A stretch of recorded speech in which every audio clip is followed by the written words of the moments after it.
کوردستان بەگشتی ژینگەیەکی لەبار و گونجاوە بۆ ژیانی کێوی و ژمارەیەکی زۆر جۆری جیاوازی گیاندەبەری کێوی لە کوردستانە بوونیان هەیە.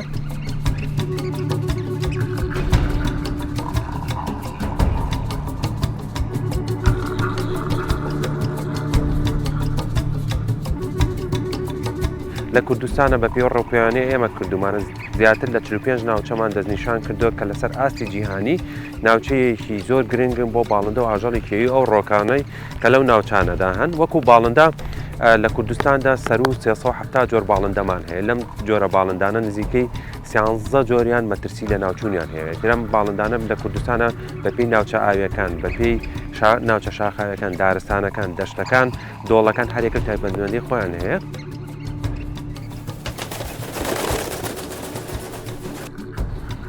لە ساڵی 2017ەوە لەلایەنی پاراستنی ئاژەڵە کێویەکانە ئیشەکەم و زۆربەی ئیشەکانم تەرکیزم لەسەرەوە بووە کە بە بەکارهێنانی کامێرەی تایبەت بتوانم جۆری ئاژەڵەکان دیاری بکەم، چونکە بەڕاستی لەبەرەوەی ئاژەڵەکان لە کوردستانە ترساون، بینینیان لە ڕۆژە زەحمەتە و لەو کاتەوەی کە کامێرە دانیم چەند جارێک توانیومە ڤیدۆی پڵنگ تۆمار بکەم کە لە ڕاستیە لە کوردستانە ڕێژەکەیان زۆر کەمە، یعنی لە ماوەی ئەم 4 ساڵی کارکردنما تەنها نزیکەی 6 بۆ 7 جار توانیومە ڤیدۆیان تۆمار بکەم کە ئەمەش دەرخەری ئەوەیە ڕێژەکەیان کەمە.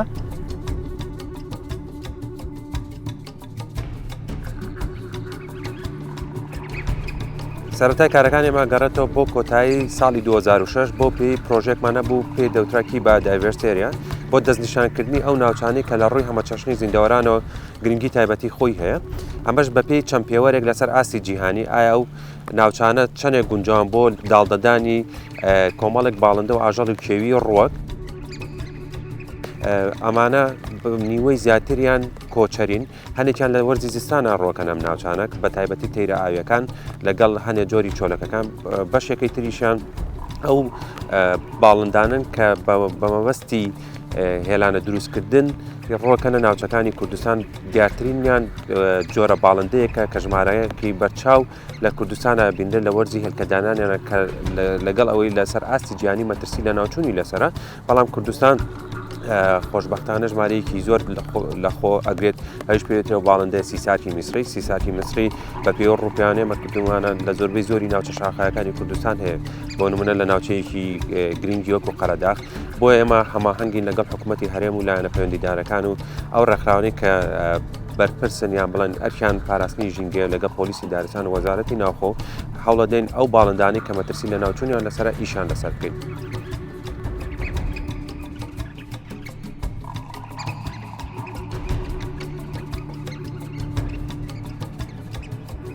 ئێمە زیاتر بەکارهێنانی کامێرەی جێگیریان خۆت کامێرە تراپ ئیشمان کردووە لەسەر دیاریکردنی جۆر و هەمەجۆری زیندەوەران بە تایبەتی شیردەرەکان.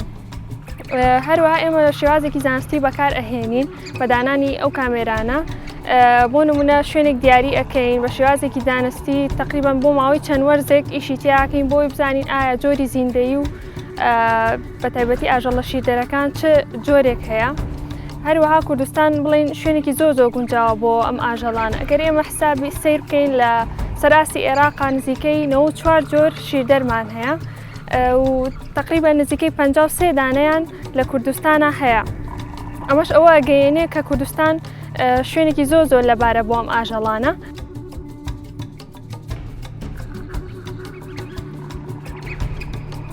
بەپێی ڕێکخراوی نێودەوڵەتی IUCN نزیکەی 6 لەم جۆرە شیردەرانی کە لە کوردستانە هەیە مەترسی لە ناوچوونیان لەسەر ئاستی جیهانەوەتە بەرەو لە ناوچوون ئەچن و 6 لەمانە ژمارەیان لە کەمبوونەوەدایە. و بۆ نمونە و شیردەرانەی کە لێرە هەیە بە شێوەیەکی سەرەکی پڵنگە، بزنی کێویە، ئاسکە، بەرازە، سوچەڕ و سمۆرە و چەند جۆرێکی تریشە.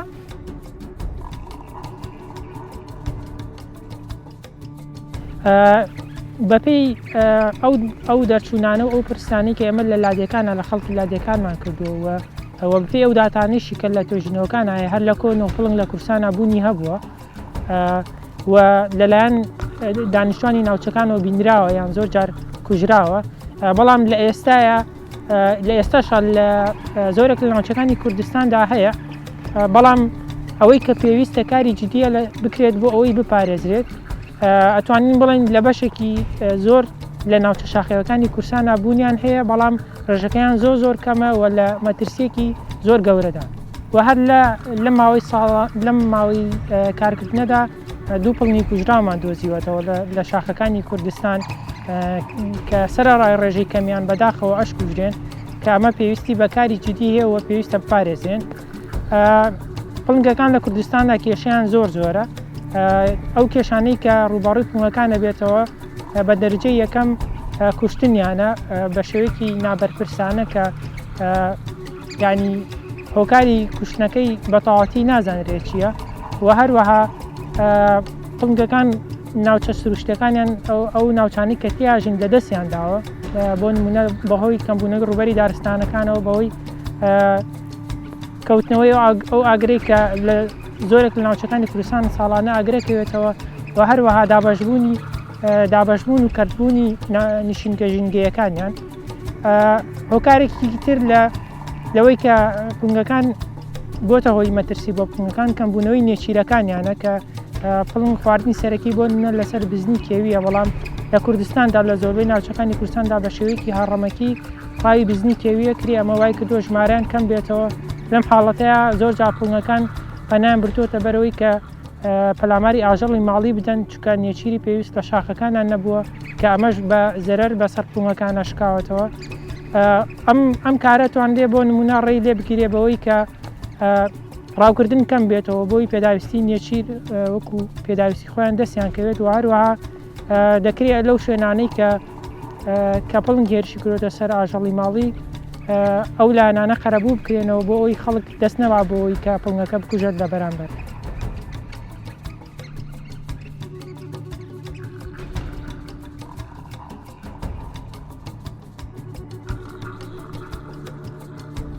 بێگومان لە کوردستانە کۆمەڵێک باڵندەی گرنگ و تایبەت هەن کەوای کردووە لەو ناوچانێک کە لە کوردستانە ببێت ناوچەیەک کە لە ڕووی هەمەچەشنی زیندەوەران و گرنگ بن بوونیان هەیە یەکێ لەو باڵندانە بۆ نمونە بازی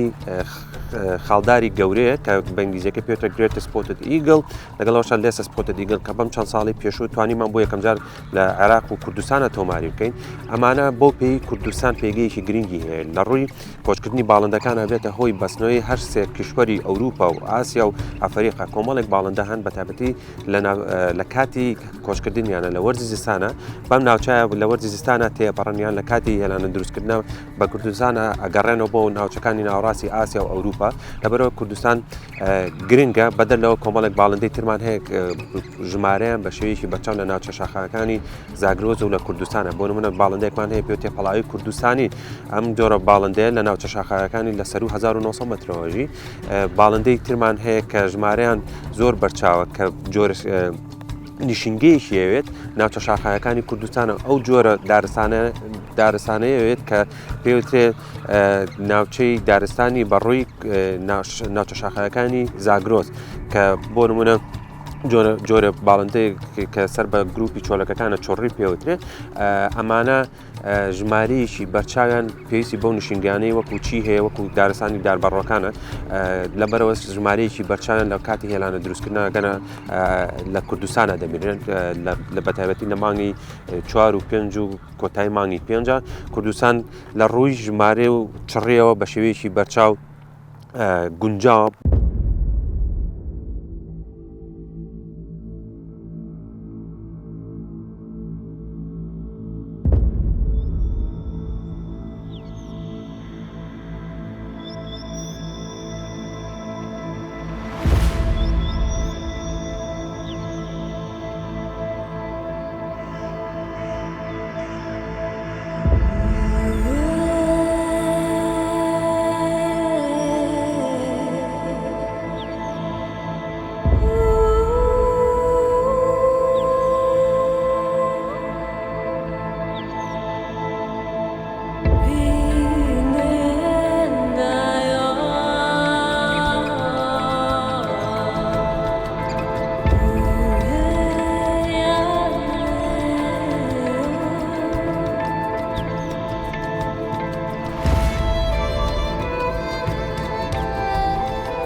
باشی ئێمە لە ماوەی چەند ساڵێکە توانیمانە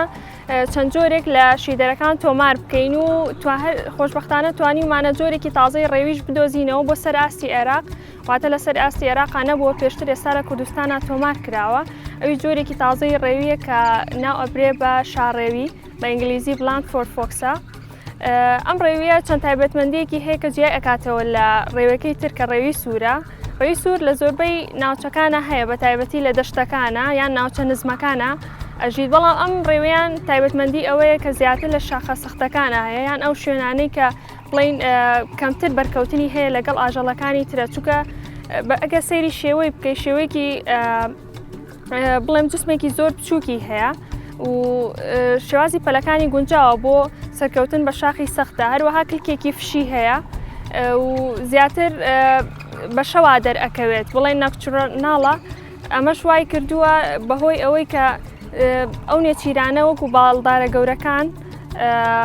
ڕاوی ئەەکەن لە ڕۆژە، بۆیە زیاتر ئەکتیڤیتی و چالاکیەکانی لە شەوا دەرکەوتووە. بۆی ئێمە ئەگە سەیرێکی لەم چەند ماوەیە کە کامیرەمان داناوە هیچ کاتێ سوتفەیمان نەکردووە بۆ نمونە لە ڕۆژە لە کامیرەکانە دەرچێ، هەموو کاتێ بە شەوا دەرکەوتووە. ئەمەش دلیلی ئەوەیە کە ینی ئەم ئاژەڵە ناتوانێت بە ڕۆژە ینی بگەڕێت بە دوای ژیانی خۆیان، بۆیە شێوازی ژیانەکەی بەو شێوەیە. کۆمەڵک جۆری هەڵۆ هەن کوردستان بە پێی ناوچە شاخەوەکان و گرد و تەپۆڵکەکانی کۆمەڵک جۆری هەڵۆ لەخۆگرێن. بۆ نمونە جۆرێکی هەڵۆ هەیە پێوتێ باڵەبان جۆرە هەڵۆیە کەسێکی ژمارەیە لە کوردستانە کەم بۆتەوە. ئێمە هەماهەنگی لەگە پۆلیسی دارستان وەزارەتی ناوخۆ کێشەیەکی تر بە کاریگەری هەیە لەسەر کەمبوونی ژماری باڵندەکان مەسەلەی بازرگانیکردنی نایاسایە بۆ باڵندانەی کە لە کوردستانە هەن. لەگەڵ ئەوەشە کێشەیەکی تر کەوای کردو ژماری باڵندەکان کەم بێت و لەسەر ئاسی کوردستان تێکچوونی و ژینگانی هەیە تێکرە و ژینگەیە بۆ نمونە دارستانەکانی بەڕۆکە هەمانە لەگەڵەوەشە پێدەشتەکانە بۆ پێی بە شێوەیەکی بەرچاو بەکارەهێنرێت بۆ کشت و کاڵ بە شێوەیەکی نازانستی و ناسروشتی. ساڵی پار لە نەورۆز ئاپڵنگێکی کوژرامان دۆزیەوە لە شاخی بەمۆ کە کوژرا بوو، بەداخەوە شاخەکە ژمارێکی زۆر کەم پڵنیتە بە پێ و کارانی ئێمە لێ ئەنجامانداوە، بەڵام لاشەی پڵنگێکی کوژرامان دۆزیەوە و ئێمە ڕۆژی نێنامانەوە بۆ ئەوەی توێژینەوەی لەسەر بکەین و بۆمان دەرکەوێت کە تەمەنی چەنە یان ڕەگەزەکەی چییە. بۆیە لەگەڵ مامۆستا کۆرش و مامۆستا سۆمار ڕۆشتین کارێکی مەیدانیمان ئەنجامدا لێ و لاشەکەیمان نێنایە.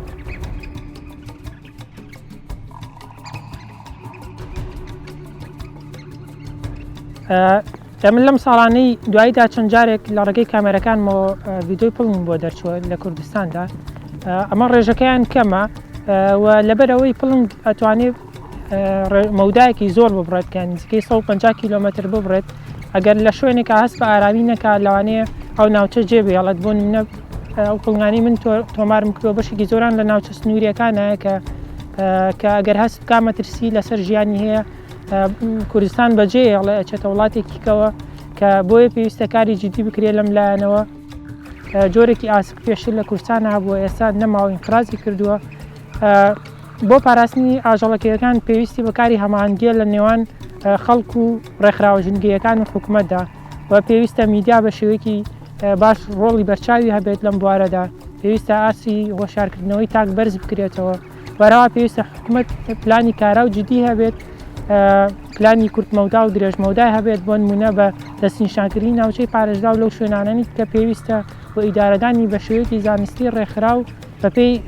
ڕێنمایی و ستانداردە جیهانیەکان و هەروەها پێویستە پرۆگرامی ژنگە پارێزی بۆ کەرتی پەروەردە زیاد بکرێت بۆ ئەوەی بتوانین لە داهاتوودا نەوەیەکی ژنگە پارێزمانە بێت و سروشتی وڵاتەکەمان بە جوانی بمێنێتەوە. ئێمە چەند جۆرێکی تریشی دەرمان هەیە کە بەداخەوە ینی مەترسیان لەسەر و مەجموعەیەکیان ژمارەیان لە کەمبوونەوەیدا. یەکێک لەوانە ئاسکەکانی گەرمیانە، بڵێن ئەو ئاسکانی کە لە مانتیقی گەرمیانە ئەژین خۆ وەکو ئەزانی ڕاستە ینی تا ڕادەیەک پارێزگاریان لێ ئەکرێ، بەڵام لەگەڵ ئەوە شایانی ڕاوکردنی ناسایی و بازرگانیکردن بەو ئاژەڵەوە هەر بەردەوامە و پێویستی بەکاری جدی هەیە. بۆیە ینی پێویستە لەو بوارەوە بە تایبەتی لە بواری ڕاوکردن و ئەمانەوە هۆشیاری بڵاو بکرێتەوە، ینی نابێت بەو شێوە چکە ئەمە بێتە هۆی مەترسی لەسەر ئەو گیاندارە. هەروەها گەر سیر بکەین لە هەنێ مەنتیقەی ترا بۆ نمونە بزنی کێوی، ئەگەر سێری ئەو مەنتیقانە بکەین بۆ نمونە تا ڕادەیەک ینی چاودێری کەمتر لەسرە، ژمارەیان زۆر بەرەو کەم بوون چووە لە کاتێکە ئێمە دوو ناوچەی پارێزراوی وەکو قەراغ و دەربەندیخان هەیە کە ئەگەر سێکی لە چەند ساڵی دواییە ڕێژەی ڕاوکردنیان تا ڕادەیە کەم کردووەتەوە، گەسێرەی ژمارەیەکی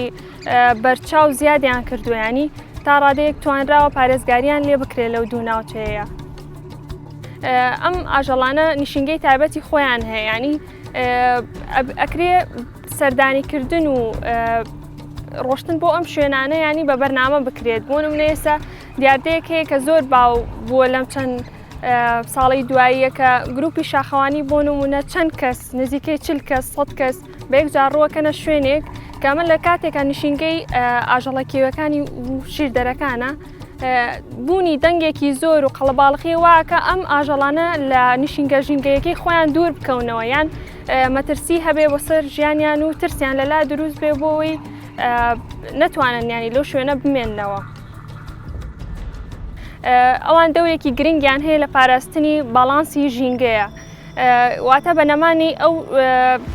ئەنیماڵانە ئەو شیردەرانە واکە ئەم سیستەمەی کە ئێمەی تیا ئاژین، ئەم ژینگەی کە ئێمە تیا ئەژین تێک بچێت.